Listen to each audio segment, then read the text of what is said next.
تو میرا مقصد کسی بالی ووڈ کے ایکٹر کی یا ایکٹریسز میں سے کسی کی توہین کرنا نہیں ہے.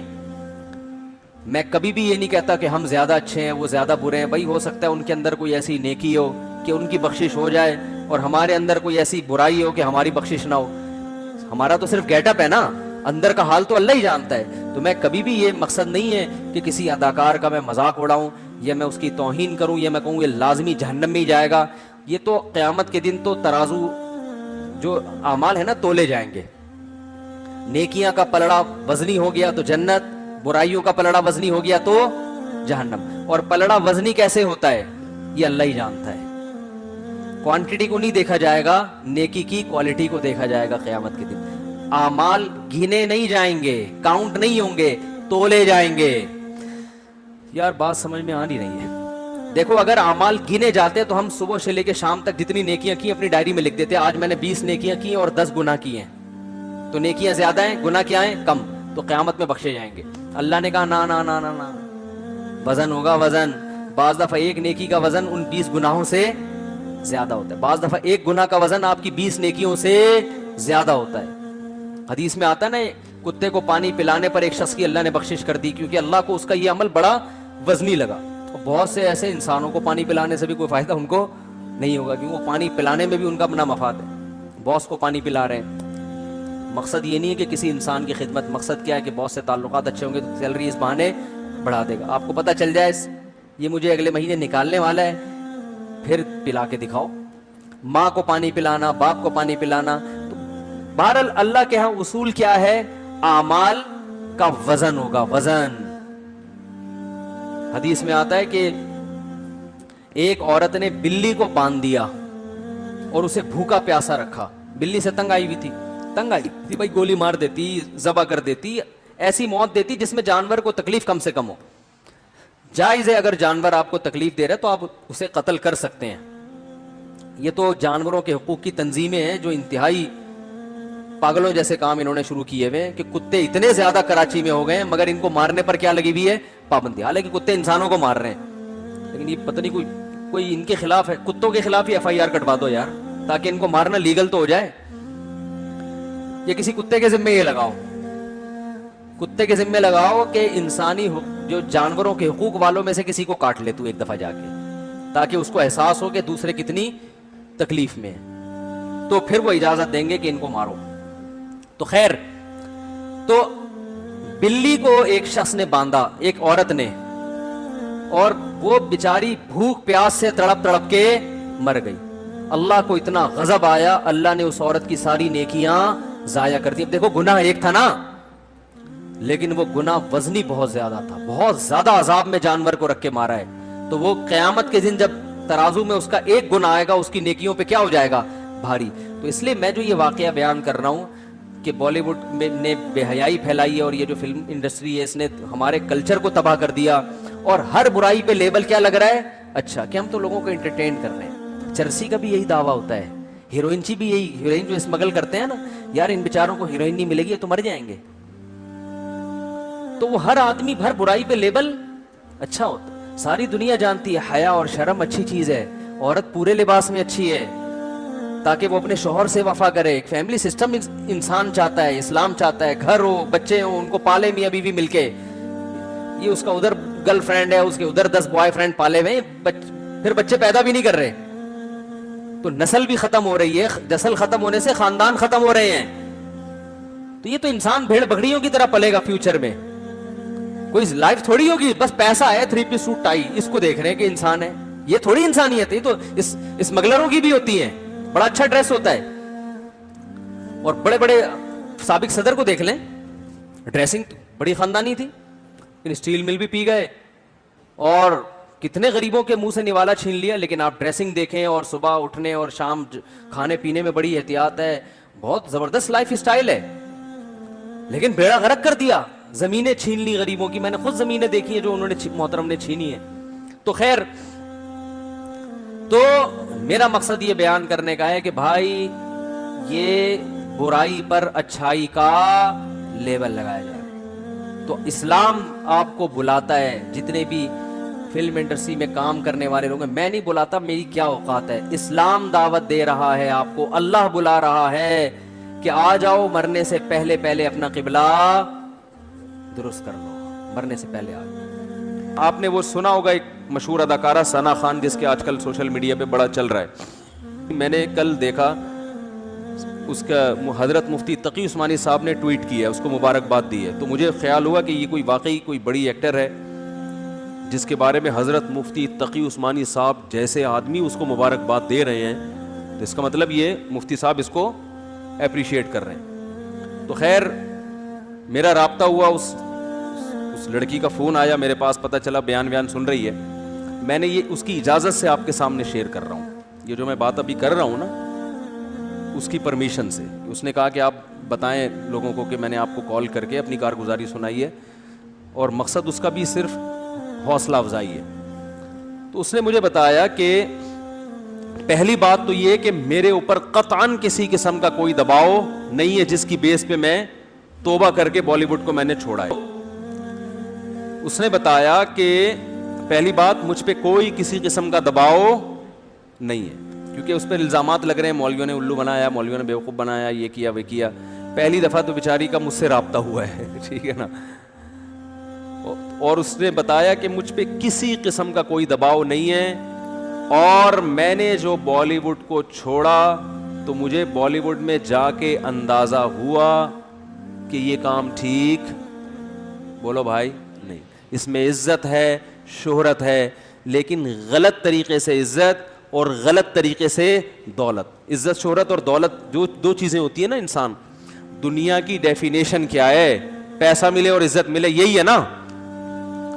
ارے جب ہم کہتے ہیں اللہ نے فلاں کو بڑا نوازا ہے, ہندو کہتے ہیں بھگوان نے فلاں کو بہت نوازا ہے, تو کیا مطلب, بھگوان نے فلاں کو عزت بھی بہت دی ہے اور پیسہ بھی. تو بالی ووڈ میں یہ دو چیزیں ہول سیل کے حساب سے ہیں کہ نہیں ہے, شہرت بھی اور روکھڑا بھی. اس نے بتایا کہ ایک ایک ربن کاٹنے کے ٹھیک ٹھاک پیسے مل جاتے ہیں, صرف افتتاح کر رہے ہیں نا کہیں جا کے صرف کینچی سے. ابے یار مجھے پتا چلا ہم مولانا لوگوں کو تو کوئی دھیلا بھی نہیں دیتا, ہم نے تو پتہ نہیں کتنے ربن کاٹے ہیں یار. دکان کا افتتاح, مفتی صاحب آئے یہ کاٹ دیں اور دعا بھی, ہم تو فری پھوکٹ میں آئے اور نکل لیے. تو یہ عجیب سی بات ہے, مجھے آج پتا چلا کہ یار اس پہ بھی کیا ملتے ہیں, پیسے ملتے ہیں. تو پھر میں اس لیے نہیں کہہ رہا پیسے دینا شروع کر دیں, کم از کم مولویوں کی قدر تو کر لیں یار, سمجھ رہے ہو, کچھ قدر تو کر لیں. فری پھوکٹ میں اتنے کام کر رہی ہے. تو اس نے بتایا کہ ایک ربن کاٹنے کے اتنے پیسے, ان افتتاح کر کے بھی فلاں ایکٹریسز آئی ہیں اور ماشاءاللہ ہمارے ہاں. تو اس نے کہا میں عمرہ کرنے گئی انہی پیسوں سے, لیکن میرے دل میں خلش تھی کہ میں اللہ کے گھر بھی حلال پیسوں سے نہیں آئی. ایک عالم کی بات یاد آئی کہ ہیرا ہے نا, ہیرا وہ کیچڑ میں پڑا ہوا ہو پھر بھی وہ ہوتا کیا ہے, ہیرا. تو یہ جو کلمہ ہے نا, کلمہ لا الہ الا اللہ, ایمان, یہ بڑی زبردست چنگاری ہے. مسلمان کو احساس ہوتا ہے کہ غلط کیا ہے, غلط. غیر مسلم میں بسا اوقات احساس ہی نہیں ہوتا. تو یہ مسلمان کے اندر جو ہے نا ایک رمق ہوتی ہے, کیونکہ اس کو مذہب گائیڈ کر رہا ہوتا ہے. تو اس ایکٹریس نے بتایا, اس لڑکی نے بتایا کہ مجھے یہ احساس ہو رہا تھا کہ میں جو عمرہ کر رہی ہوں یہ عمرہ بھی ٹھیک, بولو بھائی, نہیں. اپنے جسم کی نمائش کرنا, کسی جوان لڑکی کے لیے اپنے آپ کو ایکسپوز کرنا تاکہ لوگ اس کے جسم سے لذت حاصل کریں, یہ غیر اخلاقی حرکت ہے بھائی. اس پہ آپ درجنوں دفعہ اخلاق کا لیبل لگا دیں تو میرے بھائی کوے کو کبوتر کہنے سے کوا کبوتر نہیں بن جاتا.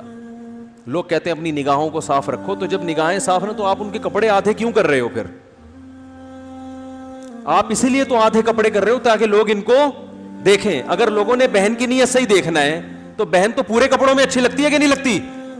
اس کا مطلب آپ خود لوگوں کو ٹھرکی بنا رہے ہو فلموں کے ذریعے. آپ چاہ رہے ہو کہ لوگوں کی ان کی پر گندی نگاہیں پڑے تبھی تو لوگ مائل ہوں گے. اچھی نگاہیں پڑھ کے کون مائل ہوگا؟ پھر پورے برقعے پہنا دیتے, پورے اسکارف پہنا دیتے ان کو. تو انسان ہر برائی کو نا اچھا لیبل لگا کے اپنے ضمیر کو مطمئن کر لیتا ہے. شراب پینے والا شروع میں مانتا ہے کہ یہ بری چیز ہے, لیکن پھر وہ لیبل لگاتا ہے کہ یار یہ ڈپریشن ختم ہوتی ہے, اس سے اسٹریس ختم ہوتی ہے. او بھائی اسٹریس ختم کرنے کے اور درجنوں طریقے ہیں. سو جاؤ, وجہ تلاش کرو, نفسیاتی ڈاکٹر کے پاس چلے جاؤ. کوئی ڈاکٹر دنیا میں ایسا نہیں ہے جو ڈپریشن میں شراب لکھ کے دے, یہ ہیروئن لکھ کے دے. لیکن ہر شرابی کے پاس اپنی برائی کے لیے کو پہ اچھا لیبل لگا. تو بالی ووڈ یا جو یہ فلموں کے جو جہاں فلمیں بنتی ہیں, پوری دنیا میں انہوں نے ایک بے حیائی کا طوفان کھڑا کیا ہوا ہے. گھروں میں جو فیملی سسٹم تباہ کیا ہے, اس میں ان فلموں کا ہاتھ ہے یا نہیں؟ کتنے نوجوان جو فلموں کے عادی ہیں وہ کہتے ہیں ہمیں اپنی بیوی اچھی نہیں لگتی, کیونکہ وہ اسٹیج پہ اور انہوں نے ایسی ایسی چیزیں دیکھ لی ہوتی ہیں ایکٹریسز کی شکل میں, ان کے ادھورے لباس, ان کو اپنی وہ دیسی عورتیں سمجھ میں آئی نہیں رہی ہیں. اور یہ عورتیں ان جیسی بن نہیں سکتی, کیونکہ اس کے لیے بہت زیادہ حیا لیس ہونا پڑتا ہے. اس کے لیے میڈیا کیا کہہ رہا ہے, عورت میں کانفیڈنس پیدا کرو. کانفیڈنس نام ہے کانفیڈنس, لیکن اصل میں وہ کہہ رہے ہیں ان میں حیا کو, ارے بولنے پر پابندی ہے, حیا ختم. دیکھو ہر برائی پہ لیبل اچھا لگایا جا رہا ہے نا. کانفیڈنس ہونا اچھی بات ہے, بے حیا ہونا اچھی بات نہیں ہے, لیکن حیا پورے کپڑوں میں ہے. عورت پورے کپڑوں میں بھی کانفیڈنس سے بات کر سکتی ہے, لیکن کانفیڈنس کی تعریف یہ کی گئی کہ آپ کو کسی کے سامنے نیوڈ ہوتے ہوئے کوئی ہچکچاہٹ نہیں ہونی چاہیے. آپ کو ادھورے لباس میں ذرا بھی ایک جو جس کو کہتے ہیں نا ہیزیٹیشن نہیں ہونی چاہیے, آپ کو ذرا بھی آپ کو شرم نہیں آنی چاہیے. آپ کی مرضی پورے کپڑے پہنو, آدھے کپڑے پہنو, اور بھائی اس کو بے حیائی کہتے ہیں. اس کا مطلب آپ نے شرم و حیا نکال دی, لیکن اس کو نام کیا دیا جا رہا ہے, کانفیڈنس. بہت مشکل ہے سمجھانا, سمجھ میں آ رہی ہے نہیں آ رہی؟ تو یہ تو میری اپنی پوری تقریر ہے, اس بیچاری نے تو اتنی لمبی چوڑی تقریر نہیں کی تھی, ٹھیک ہے نا. اس نے تو یہ بتایا کہ بالی ووڈ میں جب فلموں میں کام کرتی تھی مجھے احساس تھا کہ یہ کام ٹھیک نہیں. اس نے کہا کہ میں عمرہ کرنے گئی, میں نے وہاں اللہ سے رو رو کے دعا مانگی, ہے اللہ مجھے اس مصیبت سے نکال دے. اور وہ رو رہی تھی ٹیلی فون کے اوپر, یہ اس کے جذبات تھے. اور اس نے کہا اللہ کی قسم انشاءاللہ کبھی واپس اس فیلڈ میں نہیں جاؤں. دیکھو رسول اللہ صلی اللہ علیہ وسلم نے فرمایا کہ ایمان کی حلاوت وہ شخص چکھے گا جو ایمان میں آنے کے بعد نا اسے کفر کی زندگی سے, گناہوں کی زندگی سے اتنی نفرت ہو جیسے کسی کو آگ میں چھلانگ لگانے سے نفرت ہوتی ہے. کوئی آگ میں جل رہا اور کوئی اسے نکال کے لے آئے تو یہ کبھی دوبارہ چھلانگ لگائے گا آگ میں؟ کبھی بھی نہیں لگائے گا آگ میں چھلانگ. تو جب تک یہ کنڈیشن نہیں ہوتی نا اس وقت تک اس کا مطلب آپ کی توبہ خاندانی توبہ ہے ہی نہیں. اور میں جو اصل بات کر رہا تھا کہ اس لائف میں دیکھنے میں سکون نظر آتا ہے, حقیقت میں سکون ہے نہیں, کیونکہ یہ سب عزت مصنوعی ہے. جنید جمشید نے جو توبہ کی تھی نا, اس کا میں نے انٹرویو سنا, اس نے کہا کہ میں جب اسٹیج پہ ڈانس کرنے کے لیے یا گانے کے لیے گیا تو میرا نمبر آنے سے پہلے ایک صاحب گانا گا رہے تھے جن کی عمر تھوڑی زیادہ ہو گئی تھی. تو ایک شخص نے تبصرہ کیا بھائی اس بڈھے کو ہٹا یار, حالانکہ کہتے ہیں وہ ماضی میں بڑا گلوکار تھا. تو کسی نے تبصرہ کیا اس بڈھے کو ہٹا یار. تو جنید جمشید کہتے ہیں کہ مجھے نا ایک دم مجھے دماغ پہ لگا کہ کل یہی ملفوظ اور یہی ارشاد میرے بارے میں بھی ہوگا کہ جنید بڈھا ہو گیا اس کو ہٹا. اور جو کمپنیوں سے کانٹیکٹ ہوتا ہے, ان کے معاہدے ہوتے ہیں, سارے معاہدے کہاں چلے جائیں گے؟ تیل لے. اب کتنے سمجھدار ہو گئے یار, اب آپ خود تیل لینے بھیج دیتے ہیں, ورنہ مجھے بیان میں آدھا ٹائم تو تیل لینے بھجوانے میں لگتا تھا. تو آپ نے خود ایک کچھ تو سیکھا. ٹھیک ہے. تو بھائی یہ رنگ رلیوں پہ زمانے کی نہ جانا اے دل, یہ خزاں ہے جو بانداز بہار آئی ہے, یہ خزاں ہے جو بانداز بہار آئی ہے. تو ان کا بڑھاپا بڑا خطرناک ہوتا ہے. اور ان میں جو ایکٹریسز ہیں نا لڑکیاں, وہ تو ان کا تو فیوچر ہے ہی نہیں, کیونکہ آدمی تو دیر تک چلتے رہتے ہیں, کیونکہ بندے کا تو میں تو بیوٹی اتنی, بھائی آدمی میں بیوٹی اس کا خوبصورت ہونا اتنے ویلیو نہیں رکھتا. اس کا تو یہ ہے کہ بندہ ہو, چل پھر سکتا ہو, تو وہ تو چلتا رہے گا. لڑکیوں کو تو رکھا ہی بیوٹی کی وجہ سے جاتا ہے نا. اور عورت پہ بڑھاپا, معذرت خواتین کے ساتھ میں بہت معذرت, کہ یہ میڈیکل سائنس کہتی ہے, مشاہدہ کہتا ہے عورت پہ بڑھاپا مرد کی نسبت بہت جلدی نہیں بلکہ بہت جلدی آتا ہے. ہاں, اس کی مثال ایسے جیسے پھول جو ہے نا، پھول وہ جلدی مرجھا جاتا ہے نا، کیا خیال ہے؟ پھول تھوڑی دیر کے لیے کھلتا ہے اور گھاس